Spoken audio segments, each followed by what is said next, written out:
అవతల గెలిస్తేనేమో ప్రజాబలం స్క్రిప్ట్ దేవుడు స్క్రిప్ట్ రాశాడు అంటారు, యువతల గెలిస్తేనేమో ఈవీఎం ట్యాంపరింగ్ అంటారు కదా, అది కరెక్ట్ అయితే కాదు. అదే పవన్ కళ్యాణ్ గారు గెలవడానికి ముఖ్య కారణాలు ఏమన్నా? అతని కష్టం చూసి ప్రజలు ఓటింగ్ ఇచ్చారు. అతని కష్టం, అతను నిలబడ్డ నిబద్ధతతో ఫస్ట్ నమ్మల, 2 చోట్ల ఓడిచ్చారు, తర్వాత నమ్మారు, గెలిపించుకున్నారు అత్యధిక మెజార్టీతో. అయితే టీడీపీ గవర్నమెంట్ గెలవడంలో పవన్ కళ్యాణ్ పాత్ర చాలా కీలకం. అది ఎందుకనంటే దెబ్బగా కొంచెం క్లిష్ట పరిస్థితుల్లో ఉన్నప్పుడు సపోర్టింగ్ చేశాడు. అది నా అభిప్రాయం, చాలామంది ప్రజల అభిప్రాయం కూడా అదే. అంటే వాలంటీర్ వ్యవస్థ తీసేస్తాం, ఇక్కడ నుంచి సచివాలయం వ్యవస్థ చాలా స్పెషల్ పంపిణీ చేస్తారు, పల్లెటూరులో కానీ ఎక్కడైనా కానీ వార్తలు వస్తున్నాయి, మీరేమంటారు?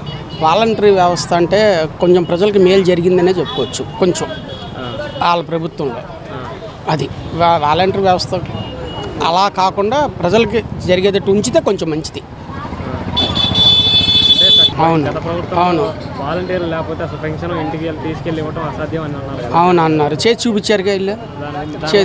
గ్రేటేగా, మరి గ్రేటే కదా. ఇప్పుడు వీళ్ళు చేసింది గ్రేటే, ప్రజలు మెచ్చుకుంటారు కూడా. అది డిప్యూటీ సీఎం అయిన తర్వాత రోజే పవన్ కళ్యాణ్ గారు జనవాణి కార్యక్రమంలో ఒక మహిళా సమస్యను విని స్వయం అధికారులతో మాట్లాడి పరిష్కరించడం జరిగింది.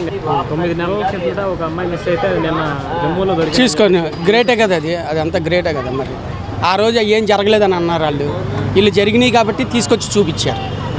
అది ఆడపిల్లలు మిస్సింగ్ కేసులు చాలా జరిగినాయి, పరిష్కరిస్తున్నారు. గ్రేటే. దేశం మొత్తం పిఠాపురం చూసేటట్టు మేము చేస్తాము అవును పవన్ కళ్యాణ్ గారు. అవును, దాని గురించి అభిప్రాయం? కొంచెం ఆగాలి, ఇప్పుడే కదా గవర్నమెంట్ ఫామ్ అయింది, అన్నీ చేసుకుంటూ వస్తారు. ఆయన మాట మీద నిలబడతాడు, చెప్పింది చేస్తాడు. అది పిఠాపురం డెవలప్ చేస్తాడు, చేసి చూపిస్తాడు కూడా. 20 రోజులే కదా అయ్యింది. ఈరోజు గవర్నమెంట్కి ఒక రోజు అటు ఇటుగా 20 రోజులు అయింది గవర్నమెంట్ ఫామ్ అయ్యి. కొంచెం నిదానంగా చేస్తారు, చేసి చూపిస్తారు కూడా. అది ఓవరాల్గా పవన్ కళ్యాణ్ గారి గురించి మాట్లాడమంటే ఏం చెప్తారు? కష్టానికి నిదర్శనం, కష్టపడే మనస్తత్వం. అది వైసీపీ నాయకులు కానీ నేతలు కానీ మరి ఒక్క గవర్నమెంట్ ఫామ్లో ఉన్న ఒక నియంతని ఆ మాట అని గవర్నమెంట్ని పడగొడతాం అంటే మాటలు కాదు. అతన్ని ప్రజలు నమ్మారు, అత్యధిక మెజార్టీ అండర్స్ట్రైక్ రేటింగ్ ఇచ్చారు. అతను నిలబెట్టుకుంటాడు, కష్టజీవి, నిబద్ధత గల రాజకీయ నాయకుడు. వ్యక్తిగతంగా కూడా 3 పిల్లలు చేస్తున్నారు, అది పర్సనల్ విషయాలు. అవును, ఎన్నో అన్నారు, ఒక్కటేంటి ఎన్నో తట్టుకున్నాడు, ఎన్నో తట్టుకుని నిలబడ్డాడు. అది వచ్చేటప్పుడు కూడా చెప్పాడు, మోకాలు కొడతారు, పడాలి అని కూడా చెప్పాడు. అలాగే పడ్డాడు కూడా. అవును అన్నారుగా అసెంబ్లీ. అవును, వాళ్ళకే కొట్టిందిగా, వీళ్ళని తాకనివ్వని అన్నారు, ప్రజలు వాళ్ళని తాకనివ్వకుండా చేశారు. అవునా అన్నా కదా, ప్రజలు వాళ్ళని అసెంబ్లీ గేట్ కూడా తాకకుండా చేశారు.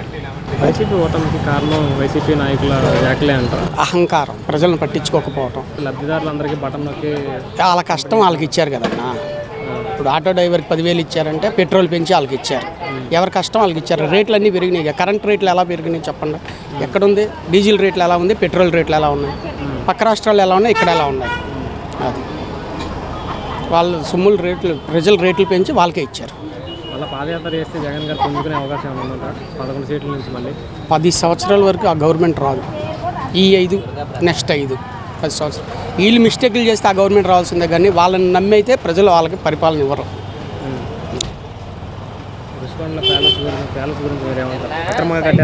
దారుణం, అది అతి దారుణం. అది ప్రజల సొమ్ము, అది ప్రజల సొమ్ము. అవి నమ్మరుగా. అది ఈ రోజుల్లో అది అవసరమా? అసలు రాజధాని లేని రాష్ట్రానికి ఎలా వచ్చేస్తారు? అవన్నీ అక్రమం, అవన్నీ స్కామ్. అది పెద్ద స్కామ్. తీస్తారుగా, రెడ్ బుక్లో రాస్తున్నారు అన్ని స్కాములు, అన్నీ బయటకు వస్తాయి, అన్నీ వస్తాయి బయటికి. అదేవిధంగా ఈరోజు చంద్రబాబు నాయుడు గారు శ్వేతపత్రం రిలీజ్ చేయడం జరిగింది. అవును, 2-3 సంవత్సరాల్లో కంప్లీట్ చేస్తామని చెప్పుకొస్తున్నారు. 1 సంవత్సరం లేట్ అయినా అది కంప్లీట్ అయిపోద్ది. పోలవరం కంప్లీట్ అయిపోద్ది, అమరావతి రాజధాని కంప్లీట్ అవుద్ది. నెక్స్ట్ ఇయర్ అదే పట్టుకుని ఎలక్షన్స్కి వెళ్తారు, ప్రజలు ఆశీర్వదిస్తారు కూడా. అంటే పేదవాడిని కోటీశ్వరుని చేస్తాను అని చెప్పేసి ఆయన ఎన్నికల్లో ఓట్లు అడిగారు. కోటీశ్వరుని చేయకపోయినా వాళ్ళ దగ్గర నుంచి డబ్బులు తీసుకోకుండా వాళ్ళకి ఇస్తే, పని కల్పిస్తే వాళ్ళే కోటీశ్వరులు. రిక్షాకు రోజు 500 దొరికితే వాడే కోటీశ్వరుడు. జాబ్ వాళ్ళకి జాబ్ దొరికితే ఆడే కోటీశ్వరుడు.